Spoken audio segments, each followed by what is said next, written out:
La génération Z et la génération Y en Chine baissent les bras. Les sombres perspectives d'avenir révèlent à quel point le communisme a échoué en Chine.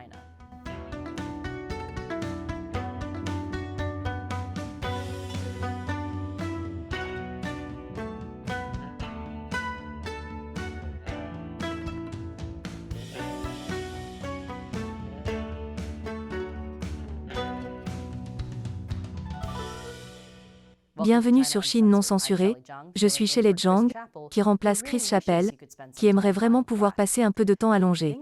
Les choses vont vraiment mal pour la jeunesse chinoise. Non pas qu'ils aient jamais été géniaux. Vraiment, à n'importe quel moment. Mais aujourd'hui plus que jamais, il semble que les jeunes Chinois aient baissé les bras. Il y a d'abord eu le mouvement des « ne rien faire et rester couché ».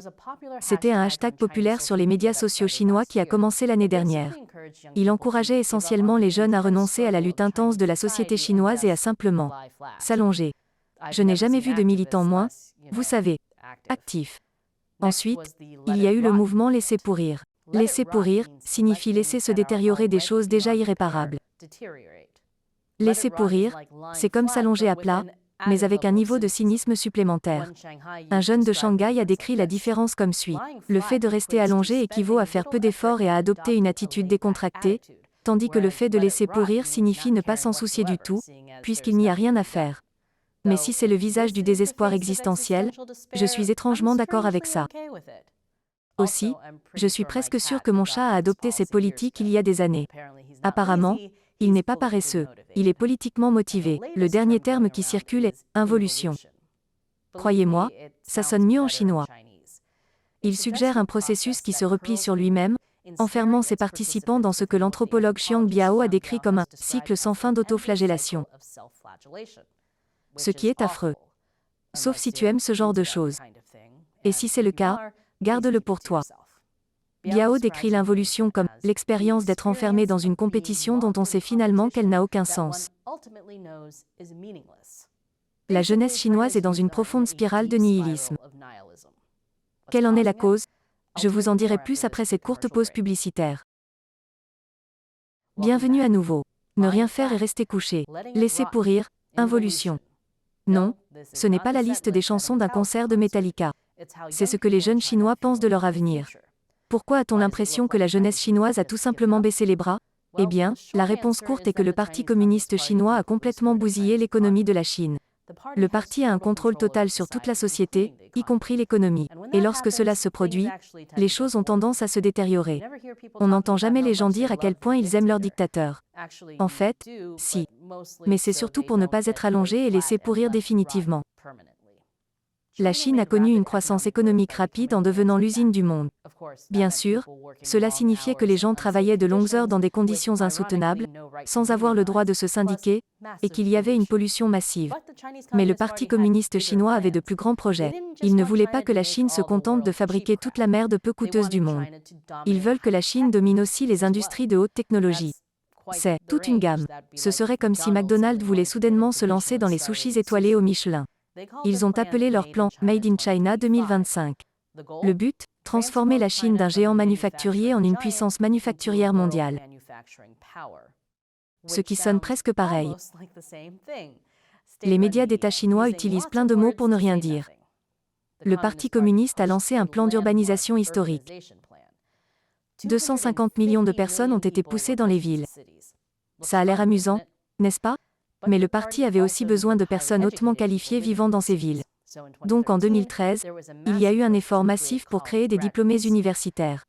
Les dépenses publiques annuelles du gouvernement en matière d'éducation sont passées de 1,7% du PIB à environ 4% en 2021, soit 557 milliards de dollars.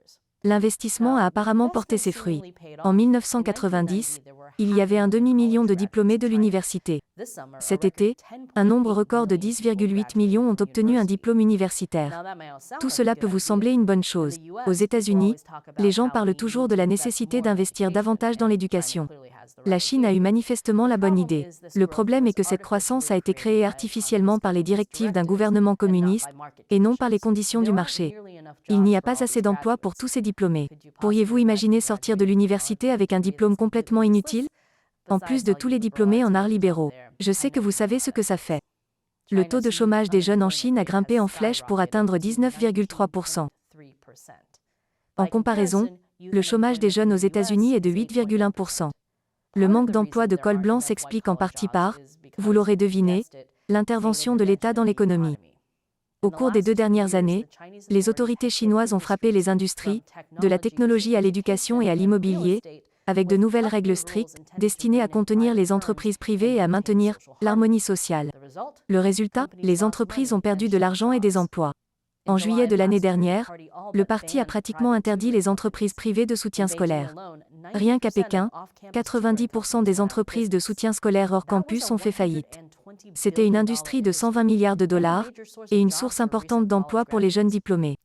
Disparus. Maintenant, ils peuvent s'estimer heureux s'ils trouvent un emploi de préparateur de sushi chez McDonald's. La répression des jeux vidéo a entraîné la fermeture de 14 000 entreprises liées aux jeux. Encore une fois, des emplois qui auraient pu revenir à ces diplômés. En plus de cela, des millions de petites entreprises ont fait faillite à cause de la politique du zéro Covid du parti.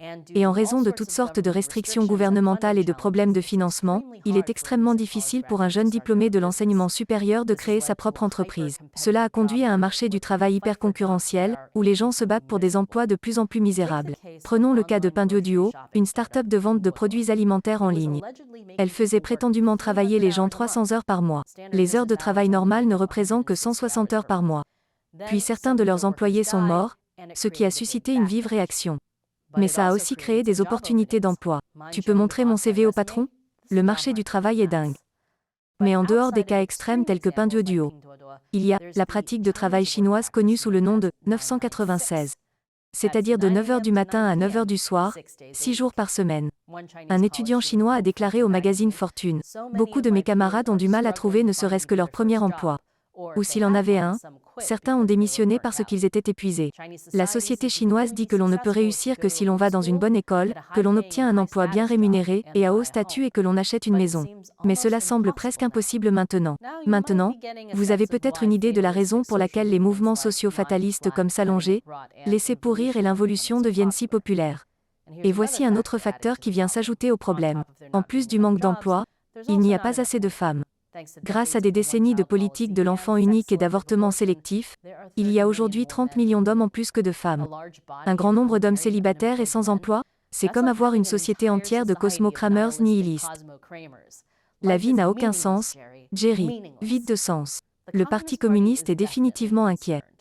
Le leader chinois Xi Jinping lui-même a parlé des dangers de rester allongé et de l'involution. Xi connaît les dangers d'être coincé dans un trou, par expérience personnelle. Dans un discours prononcé l'année dernière, Xi a déclaré « Il est nécessaire de former un environnement propice à l'amélioration auquel chacun participe, en évitant l'involution et le fait de rester allongé. » Outre les problèmes évidents, la Chine est également confrontée à une pénurie extrême de travailleurs pour les emplois manufacturiers en col bleu. Selon le ministère chinois de l'Éducation, il y aura une pénurie de 30 millions de personnes d'ici 2025. Le Parti communiste chinois s'est creusé un sacré trou. Au sens figuré, bien sûr, puisqu'il n'y a pas assez de col bleu pour creuser des trous au sens propre. Et maintenant, il n'y a plus qu'une seule solution, s'en sortir. C'est l'heure de l'intervention de l'État. Les mentions « rester allongé »,« laisser pourrir » et « involution » sont fortement censurées sur les médias sociaux chinois. Sûrement que si on interdit aux jeunes d'exprimer leur mécontentement, ils ne seront plus mécontents. Le parti encourage également les diplômés de l'université à aller travailler dans les campagnes.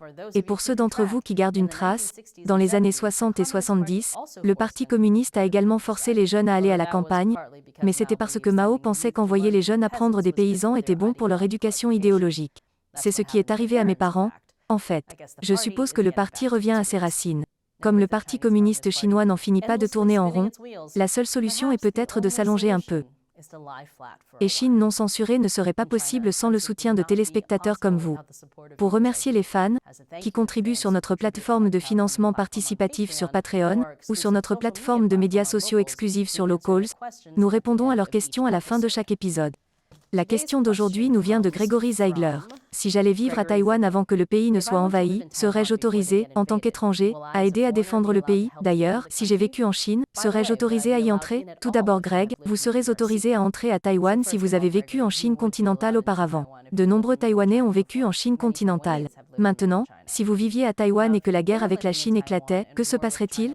Eh bien, je suis sûr que l'ambassade de votre pays, quel qu'il soit, ferait un effort pour faire sortir ses citoyens, comme nous l'avons vu lorsque la Russie a envahi l'Ukraine. Mais si vous voulez rester et participer à l'effort de guerre, je ne peux pas imaginer un scénario dans lequel Taïwan ne voudrait pas de votre aide. Cela ne signifie pas nécessairement combattre en première ligne.